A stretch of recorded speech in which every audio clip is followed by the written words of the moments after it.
Le Centre local de développement de la Côte-de-Beaupré remet en question la décision du budget fédéral sur les fonds de travailleurs.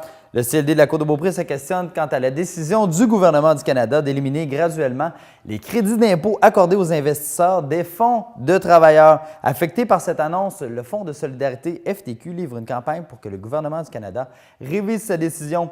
Et le Centre local de développement de la Côte-de-Beaupré est de cet avis. Il faut savoir qu'au dernier budget fédéral, il y a des intentions qui ont été annoncées à l'effet de mettre fin au crédit d'impôt qui est accordé aux travailleurs qui cotisent dans des fonds de travailleurs.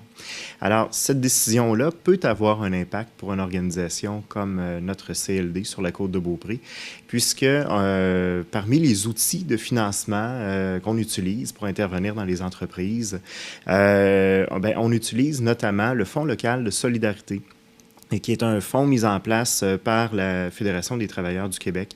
Et cet outil-là a une gouvernance très novatrice. On en a une gestion locale. Et dans plusieurs dossiers d'investissement, on a recours à ce fonds-là pour investir là, dans le développement, dans le démarrage d'entreprises chez nous. Alors, le fait que le gouvernement fédéral remette en question le crédit d'impôt, pour nous, ça peut vouloir dire, à terme, moins d'argent disponible dans le fonds local de solidarité, donc dans cet outil-là qu'on utilise pour investir dans nos entreprises. Est-ce que la décision du gouvernement peut carrément nuire à l'implantation, voire au développement de certaines entreprises? Parce que je suppose qu'à quelque part, le fonds peut être un incitatif, là. Bien, le fonds est un outil qu'on utilise, un outil parmi tant d'autres. C'est un outil qu'on apprécie parce qu'il nous permet beaucoup de flexibilité. Comme je le disais, la gestion en est faite localement.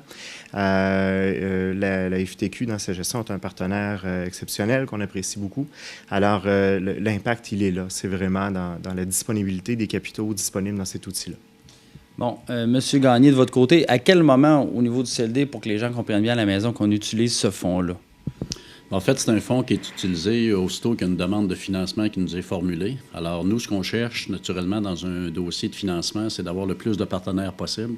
Alors, ce fonds-là est un des partenaires avec qui on fait affaire là, pour s'assurer que le dossier va voir le jour, finalement, puis qu'on va s'assurer de la rentabilité, naturellement, du projet comme tel. Alors, c'est un fonds comme le Fonds local d'investissement. C'est un fonds à ce moment-là qu'on utilise là, pour permettre la mise sur place là, du projet.